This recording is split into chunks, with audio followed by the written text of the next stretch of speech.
Hello everyone, welcome back to my channel study material. कैसे हो आप सभी लोग? उम्मीद करती हूँ आप सब बहुत अच्छे होंगे। फ्रेंड्स, एस्टेट 2024 की क्लासेज आज से मैं स्टार्ट कर रही हूँ अपने चैनल पर। मैंने अपनी पिछली वीडियो में आप सभी को बता दिया था, एस्टेट की कंप्लीट इन्फॉर्मेशन एक वीडियो के माध्यम से मैंने आप सभी को दी थी। ठीक है, और उसमें मैंने आपको सारी चीज़ें जो सिलेबस है, पैटर्न है, एलिजिबिलिटी है, एज है, सारी चीज़ें आपके जितने भी डाउट थे एस्टेट 2024 को लेके, वो सारे डाउट क्लियर करने की कोशिश की थी। उसी वीडियो में मैंने आपको बताया था कि इस चैनल के माध्यम से मैं आपको एस्टेट की जो 90 नंबर की तैयारी है, पीआरटी, टीजीटी, पीजीटी तीनों ही लेवल पे कराने वाली हूँ और टॉपिक वाइज सीरीज स्टार्ट करने वाली हूँ। आज से आपकी सीडीपी साइकोलॉजी जो 30 नंबर की आपके पीआरटी, टीजीटी, पीजीटी एग्जाम में पूछी जाती है, उसकी हम सीरीज स्टार्ट कर रहे हैं। एक सीरीज टॉपिक वाइज रहेगी और बहुत ही ज़्यादा मोस्ट इंपॉर्टेंट टॉपिक सीरीज रहने वाली है फ्रेंड्स। इससे बाहर आपका एक भी क्वेश्चन नहीं जाएगा। आप प्लीज़ वीडियोज़ को फॉलो करना, ठीक है, और अपने फ्रेंड्स में शेयर करना। आपको बेसिक टू एडवांस जो भी एस्टेट के एग्ज़ाम में सीडीपी साइकोलॉजी के अंदर पूछा जाता है, कंप्लीट चीज़ें और डायरेक्ट आपको लाइन से क्वेश्चन देखने को मिलेंगे। ठीक है, तो ये टॉपिक 1 रहने वाला है, वृद्धि एवं विकास। ठीक है, इसको अच्छे से हम करने वाले हैं। आपका कोई भी लेवल हो, पीआरटी हो, टीजीटी हो या फिर पीजीटी हो, ठीक है, यहाँ से बाहर क्वेश्चन नहीं जाएगा, इन टॉपिक से बाहर क्वेश्चन नहीं जाएगा और 1 से 2 नंबर के क्वेश्चन इस टॉपिक से आपको देखने को भी ज़रूर मिल जाएंगे। चैनल को पहली बार अगर आप देख रहे हो, वीडियो को पहली बार आप विजिट कर रहे हो, तो प्लीज़ चैनल को सब्सक्राइब ज़रूर कर लेना, वीडियो को लाइक ज़रूर कर देना। अगर कोई डाउट हो तो कमेंट कर सकते हो, मैं कोशिश करूँगी आपके उस डाउट को क्लियर करने की। ठीक है, तो आप कभी भी बेझिझक आप क्या है मैसेज कर सकते हैं, कमेंट कर सकते हैं। तो चलिए आज की इस वीडियो की शुरुआत करते हैं। सबसे पहला जो पॉइंट रहेगा, ठीक है, वो रहेगा अभिवृद्धि के बारे में। आप सभी को पता है टॉपिक है वृद्धि एवं विकास। तो सबसे पहले हम वृद्धि के कुछ मोस्ट इंपॉर्टेंट जो पॉइंट है उनको समझेंगे, फिर विकास के पॉइंट को समझेंगे, क्योंकि यहाँ से क्वेश्चंस बनता है। ठीक है, और इम्पोर्टेंट है ये टॉपिक बहुत ज़्यादा। देखिए, जब हमारे शरीर की संरचना, स्ट्रक्चर या आकार शेप, ठीक है, बढ़ना शुरू होता है तो उसे वृद्धि कहते हैं। वृद्धि का स्वरूप जो होता है बाहरी होता है, ग्रोथ इज एक्सटर्नल लेवल। कहने का मतलब ये है कि फ्रेंड्स, जैसे कि हमारे शरीर की संरचना बढ़ रही है, ठीक है, आकार बढ़ रहा है, तो उसको हम वृद्धि कहते हैं, जिसको आप देख पा रहे हो। जैसे एक छोटा बच्चा है, बड़ा हो रहा है, ठीक है, उसकी लंबाई बढ़ गई, पतला है, मोटा हो गया, तो ये क्या हो रहा है, उसको हम देख पा रहे हैं। वो चीज़ें जो उसमें चेंज हो रही हैं वो वृद्धि है। ठीक है, और इसको हम देख पाते हैं, इसलिए हम कह सकते हैं वृद्धि का जो स्वरूप है वो बाहरी है, growth is external level. I hope ये पॉइंट क्लियर हुआ होगा। वृद्धि कुछ समय के बाद रुक जाती है। अब आप सभी को पता है, जैसे कि एक बच्चा है, छोटा है, वो बड़ा हो गया, तो ऐसा नहीं है वो हमेशा ही बढ़ता रहेगा। एक टाइम पे जाके उसकी जो लंबाई है रुक जाएगी, ग्रोथ है वो रुक जाएगी। ठीक है, तो हम कह सकते हैं कि जो वृद्धि होती है कुछ समय के बाद रुक जाती है, जैसे कि लंबाई हो गई, चौड़ाई हो गई। ठीक है, उसके बाद चलते हैं कि वृद्धि क्रम सिक्वेंशियल के अनुसार चलती है। जो वृद्धि होती है क्रम में चलती है। ठीक है, उसके बाद जो आपका पॉइंट रहेगा, देखो यहाँ पे उदाहरण मेंशन किए गए हैं। कभी हमारी लंबाई, ठीक है, तो कभी हमारा वेट बढ़ता है। तो यहाँ पे कहने का मतलब ये है कि जो वृद्धि है वो सिक्वेंस में चलती है, सिक्वेंशियल चलती है, क्रम में चलती है। कि जैसे कि कभी तो हाइट बढ़ रही है, फिर हाइट रुक गई है तो वेट बढ़ रहा है। आपने देखा होगा, छोटे बच्चे होते हैं, पहले उनकी जो लंबाई है वो बढ़ती है, फिर वो जो है उनका वेट बढ़ता है, फिर लंबाई बढ़ती है, फिर वेट बढ़ता है। बहुत से बच्चे क्या होते हैं, बहुत जल्दी जो है बड़े हो जाते हैं, लंबे हो जाते हैं, पतले पतले, लंबे लंबे, फिर उसके बाद देखते हैं फिर उनका जो है वेट बढ़ना शुरू होता है। तो इस तरह से जो आपकी वृद्धि होती है वो क्रम में चलती है। उसके बाद ये जो पॉइंट मैंने यहाँ पे वृद्धि के बारे में लिखे हैं, बहुत ही ज़्यादा इंपॉर्टेंट, और यहाँ से डायरेक्ट क्वेश्चन देखने को मिलते हैं। उसके बाद एक पॉइंट है आपका वृद्धि के बारे में ही है। वृद्धि का हम मापन कर सकते हैं, मेजरमेंट कर सकते हैं। अब देखो, किसी बच्चे की ग्रोथ हुई है, ठीक है, उसकी मान लो उसकी लंबाई बढ़ी है, तो हम देख सकते हैं ना, माप सकते हैं कि कितनी हाइट बढ़ गई है, पहले कितनी थी अब कितनी है, तो हम मेजरमेंट कर सकते हैं। जैसे कि हम बाहर वजन को क्या है वहाँ पे देख सकते हैं कि कितना वेट बढ़ा है। तो इस तरह से जो है वृद्धि का हम मापन कर सकते हैं। ठीक है, तो आई होप ये वृद्धि आपको समझ में आ रही होगी कि वृद्धि क्या होती है, ग्रोथ क्या होती है। वृद्धि केवल परिणामात्मक मतलब क्वांटिटिव होती है। वृद्धि होने से विकास हो भी सकता है और नहीं भी हो सकता है। तो यहाँ पे ये 2 पॉइंट भी इंपॉर्टेंट है कि वृद्धि क्या है, क्वांटिटेटिव है। ठीक है, वृद्धि क्या है, क्वांटिटेटिव है, और वृद्धि होने से विकास हो भी सकता है और नहीं भी। तो वृद्धि जो हो रही है उसे हम कह सकते हैं, ऐसा नहीं है जैसे आपने देखा होगा, विकास विकास एक अलग चीज़ होती है। वृद्धि उसको हम देख पाते हैं, लेकिन विकास जो होता है वो इंटरनली होता है। अब आपने देखा होगा, जैसे बहुत से बच्चे होते हैं वो बड़े तो हो जाते हैं, लेकिन उनका क्या है, उनमें बुद्धि नहीं होती। ठीक है, तो वहाँ पे हम कह सकते हैं कि ज़रूरी नहीं है कि उसकी जो वृद्धि है वो बढ़ी, लेकिन ज़रूरी नहीं है उसका विकास भी बढ़े। ठीक है, बहुत सी ऐसे होते हैं, कुछ बच्चे होते हैं, कुछ इंसान होते हैं, वो बौने रह जाते हैं, उनकी हाइट नहीं बढ़ती है, लेकिन हम नहीं कह सकते अगर उनकी वृद्धि नहीं हुई है तो उनका विकास भी नहीं हुआ है। ठीक है, वो बहुत टैलेंटेड होते हैं। तो इस तरह से कई बार होता है कि हाइट बढ़ गई है, मतलब वृद्धि हो गई है, विकास नहीं हुआ है, ठीक है, विकास हो गया है लेकिन वृद्धि नहीं हुई है। तो ये दोनों चीज़ें अपने आप में अलग-अलग हैं, वृद्धि होने से विकास हो भी सकता है और नहीं भी हो सकता है, ठीक है। तो जैसे कि उदाहरण भी यहाँ पे मेंशन है, जब कोई आदमी मोटा होता जा रहा है तो उसकी वृद्धि हो रही है, परंतु ये ज़रूरी नहीं है कि मोटा होने से उसका क्रियात्मक विकास भी बढ़े। तो ये चीज़ें अलग-अलग होती हैं, ऐसा नहीं है कि इसकी वृद्धि हो रही तो इसका विकास भी हो और इसका विकास हो रहा है तो इसकी वृद्धि भी हो। आई होप ये वृद्धि आपको कम जो है समझ में आई होगी कि वृद्धि क्या होती है, ठीक है? ये सिक्वेंशियल होती है, क्वांटिटेटिव होती है, इसको हम जो है देख सकते हैं, ठीक है? तो ये वृद्धि के पॉइंट हो गए। अब हम समझने वाले हैं विकास। विकास क्या होता है? डेवलपमेंट जिसको कहते हैं इंग्लिश में। जब देखो मैं यहाँ पे फ्रेंड्स जो मोस्ट इम्पोर्टेंट जो वर्ड हैं उनको कोशिश करूँगी इंग्लिश में बोलने की, लेकिन आप सभी को पता है, बहुत से बच्चे कमेंट करते हैं कि मैम इंग्लिश में भी पढ़ाइए। अब देखो एक ही वीडियो में इंग्लिश भी और हिंदी भी दोनों चीज़ें एक साथ नहीं हो पाती हैं, ठीक है? तो यहाँ पे जो मोस्ट बच्चे जो ज़्यादातर बच्चे ज़्यादातर कह रहे हैं कि मैम हिंदी में ही पढ़ाइए, तो मैं कोशिश कर रही हूँ इंग्लिश वर्ड भी साथ के साथ जो ऐसे वर्ड हैं उनको इंग्लिश में भी बोलने की कोशिश कर रही हूँ, जिससे आपके दोनों तरीके से क्लियर हो जाए। तो आप कोशिश कीजिए समझने की, अगर आप इंग्लिश प्रॉपरली इंग्लिश में पढ़ते हैं तो अगर आप भी ध्यान देते तो आपको भी ईजिली पॉइंट टू पॉइंट चीज़ें क्लियर हो जाएंगी, ठीक है। तो यहाँ पे मैंने कोशिश की है, जो मेन मेन पॉइंट है उनको इंग्लिश में यहाँ पे नोट कर लिया है।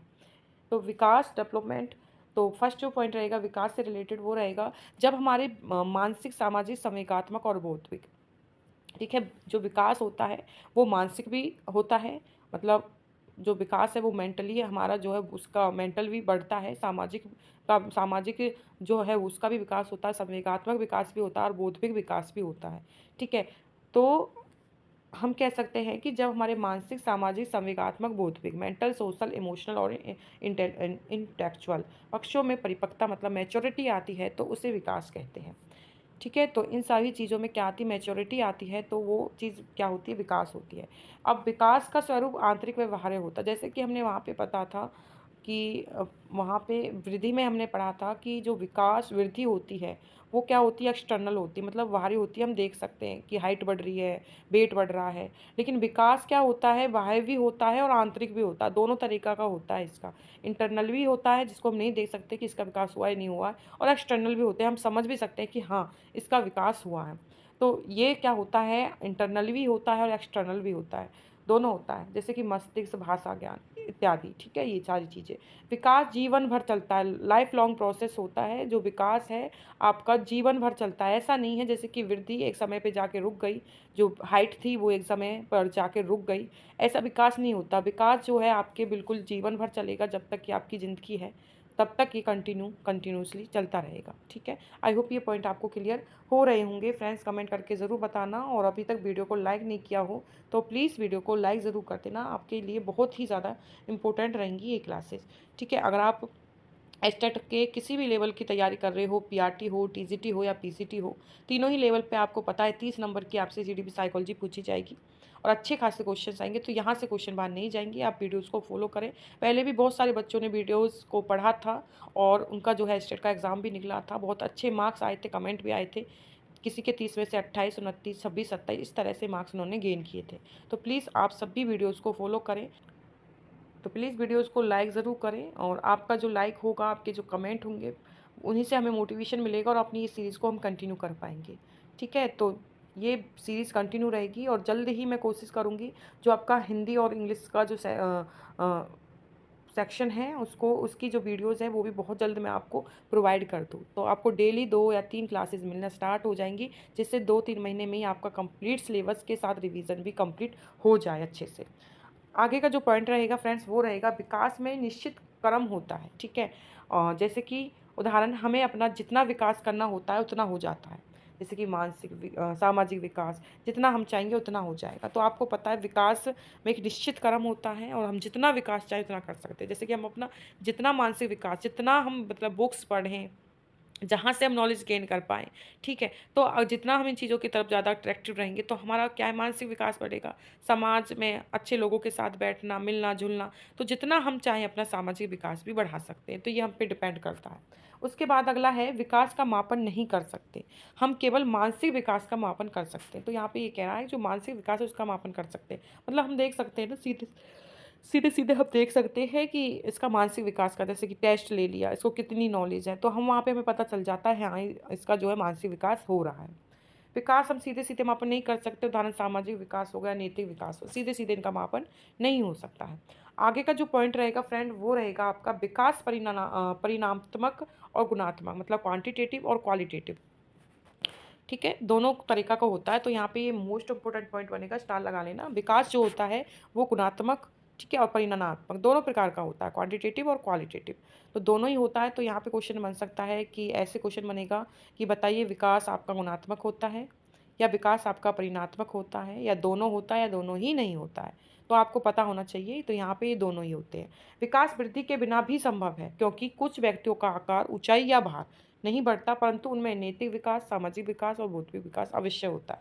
तो यहाँ पे क्या कह रहे हैं हम, यहाँ पे बोल रहे हैं कि विकास वृद्धि के बिना भी संभव है, कि जरूरी नहीं है कि किसी की वृद्धि नहीं हुई तो उसका विकास नहीं हुआ। ठीक है, अगर किसी की हाइट नहीं बढ़ी, कोई ज़्यादा मोटा नहीं हुआ, पतला पतला सा ही है, ठीक है, उसका मतलब वृद्धि नहीं अच्छे से हो पाई, तो ज़रूरी नहीं है कि उनका विकास भी ना हो, ऐसा है। ठीक है, तो हम कह सकते हैं कि जो विकास है वो वृद्धि के बिना भी संभव है। आपने देखा है आकार ना बढ़े, ऊंचाई या भार ना बढ़े, परंतु उनका नैतिक विकास तो बढ़ता है, सामाजिक विकास तो बढ़ता है, बौद्धिक विकास तो बढ़ता है। ठीक है, तो ये चीज़ें इनके बिना भी संभव है, तो विकास जो है वो वृद्धि के बिना भी संभव है। विकास के कुछ आयाम होते हैं फ्रेंड्स, जो कि बहुत ज़्यादा इंपॉर्टेंट है। शारीरिक विकास एक होता है, एक गत्यात्मक विकास होता है। शारीरिक विकास आपका हो गया फिजिकल डेवलपमेंट, और गत्यात्मक विकास हो गया आपका मोटर डेवलपमेंट। ठीक है, उसके बाद चलिए अगले पॉइंट पे चलते हैं। यह एक तरह से बालक के विकास से ही जुड़ा है। यह मसल्स मतलब हड्डियों की क्षमता और उन पर कंट्रोल करने से संबंधित होता है। यहाँ पे बात कर रहे हैं हम, देखो शारीरिक विकास आप समझ गए होंगे, शारीरिक विकास में क्या, फिजिकल डेवलपमेंट, वही सारी चीज़ें जो फिजिकल एक्टिविटी को शो करते हैं।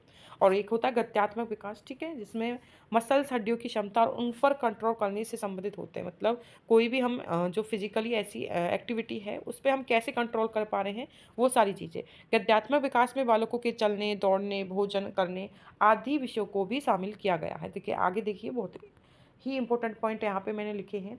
गत्यात्मक विकास को दो भागों में बांटा है। ठीक है, यहाँ पे गत्यात्मक तो दो आपके अभी डोमेन जो मैंने बताए थे दो, ठीक है, उनमें आपका है गत्यात्मक, जिसको दो भागों में बांटा है, सेकंड नंबर वाला।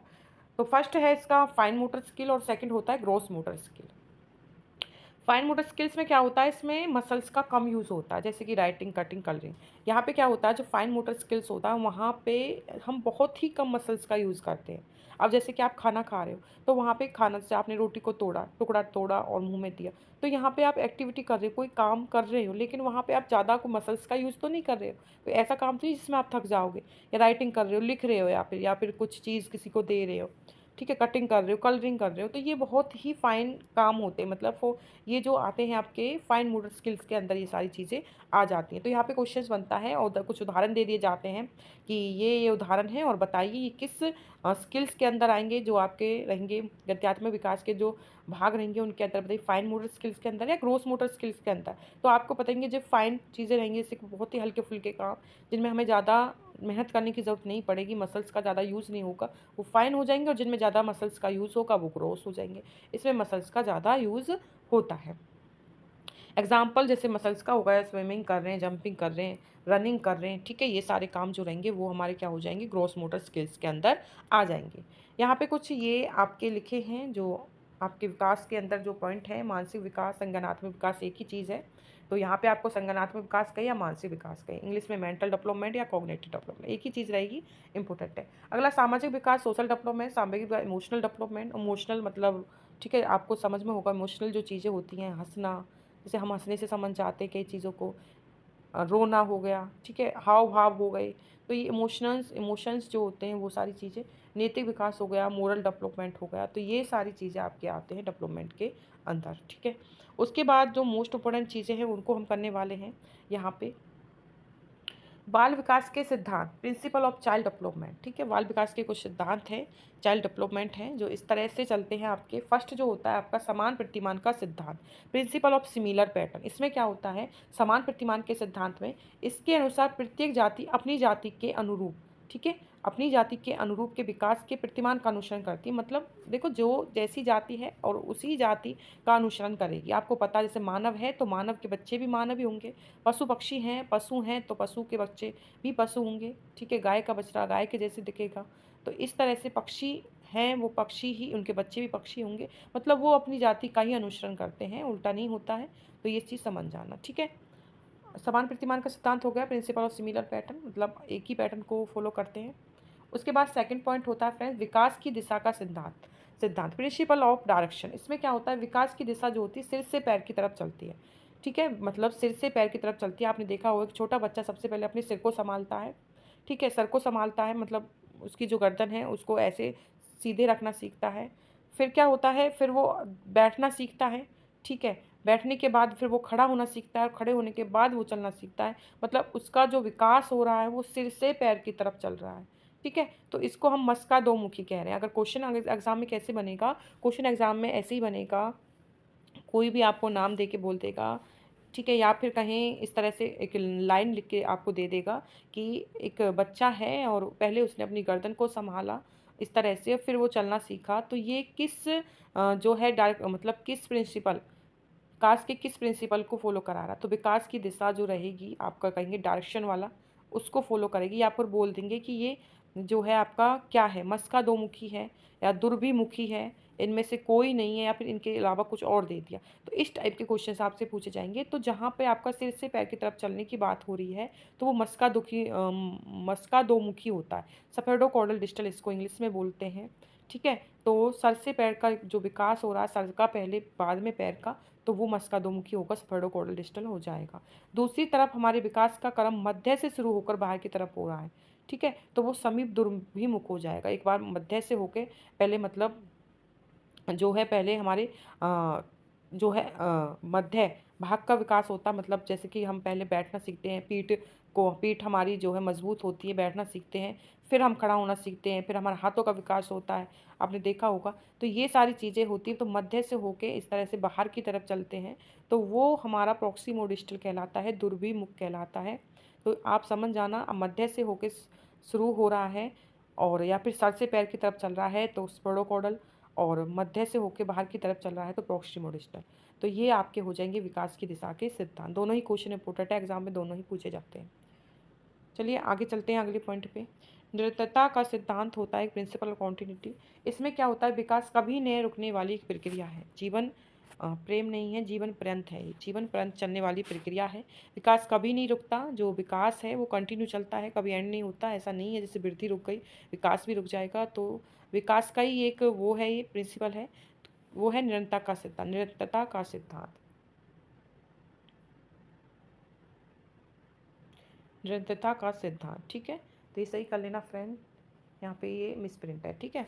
तो ये हो गया आपका निरंतरता का सिद्धांत। ये कभी न रुकने वाली प्रक्रिया है, ये जीवन पर्यंत चलती रहती है। हाँ, इसकी स्पीड जो है कम या तेज़ हो जाती है, आपने देखा है पहले बच्चों को देखोगे आप, छोटे बच्चे आपने बड़े होते हुए देखे, तो ऐसा होता है स्टार्टिंग में आपने देखा है साल भर तक या 2 साल तक बच्चे बहुत जल्दी जल्दी बड़े होते हैं, फिर वो रुक जाते हैं, फिर उनका जो एक्स्ट्रा इंटरनली विकास होता है, फिर उनका एक्सटर्नली ज़्यादा होता है। तो इस तरह से उनकी जो स्पीड है वो कम या ज़्यादा होती रहती है, ठीक है, विकास के अंदर। बाकी वो कंटिन्यू चलता रहता है, जीवन पर्यंत चलता रहता है, ऐसा होता है।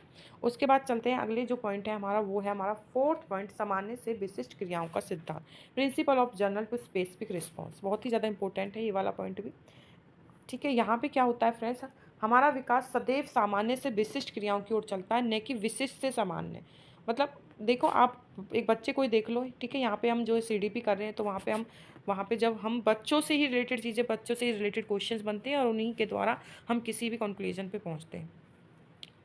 यहाँ पे क्या होता है फ्रेंड्स, आपने देखा होगा जो विकास होता है सामान्य से विशिष्ट क्रिया करता है, मतलब सभी सबसे पहले सामान्य क्रियाएं करते हैं, ठीक है, उसके बाद विशिष्ट। तो किसी भी चीज़ को हम फॉलो करते हैं, मैथ हो गया, मैथ में पहले हम प्लस सीखते हैं, माइनस सीखते हैं, ठीक है, फिर हम मल्टीप्लाई सीखते हैं, फिर हम डिवाइड सीखते हैं, फिर इन सारी चीज़ों को सीखने के बाद हम कोई और चीज़ जो जिसमें चारों चीज़ों का यूज़ हो, तो इस तरह से हम सामान्य से विशिष्ट चीज़ों की तरफ चले जाते हैं। तो हम वैसे जैसे कि छोटे बच्चा हो गया, उठना सीखता है, फिर बैठता है, फिर चलना, फिर दौड़ता है, तो उठना सामान्य हो गया, दौड़ना क्या हो गया, विशिष्ट क्रिया हो गई। तो सामान्य से विशिष्ट की तरफ चला, तो ये आपका हो जाएगा, ठीक है, ये आपका हो जाएगा जनरल टू स्पेसिफिक रिस्पॉन्स, सामान्य से विशिष्ट क्रियाओं का।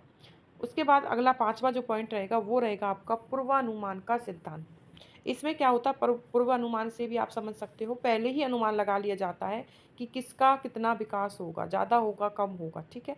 तो ये पूर्वानुमान तो ये ईज़ी है, इसको आप नाम से भी याद रख सकते हो। जैसे हम कई बार देख के बता देते हैं, जैसे कि बहुत से बच्चे होते हैं, उनको हम देख के बताते हैं, हाँ, ये बच्चा बहुत ज़्यादा एक्टिव है, ठीक है। तो हमें अनुमान लग जाता है कि इसका अच्छा विकास होने वाला, इसमें माइंड अच्छा है, या फिर ये वीक है, कमज़ोर है, तो इसका जो है विकास इतना अच्छा नहीं हो पाएगा।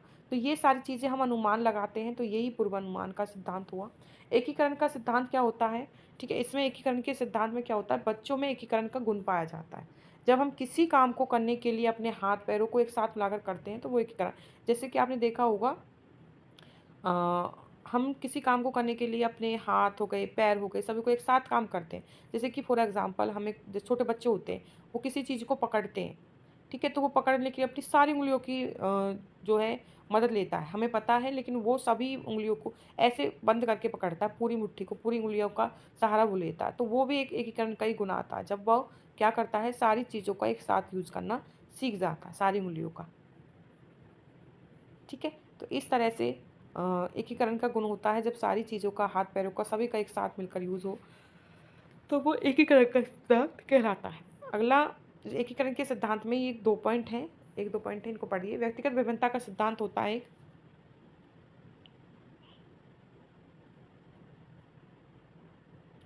इसमें क्या होता है, बच्चों का विकास व्यक्तिगत विभिन्नताओं के अनुसार चलता है।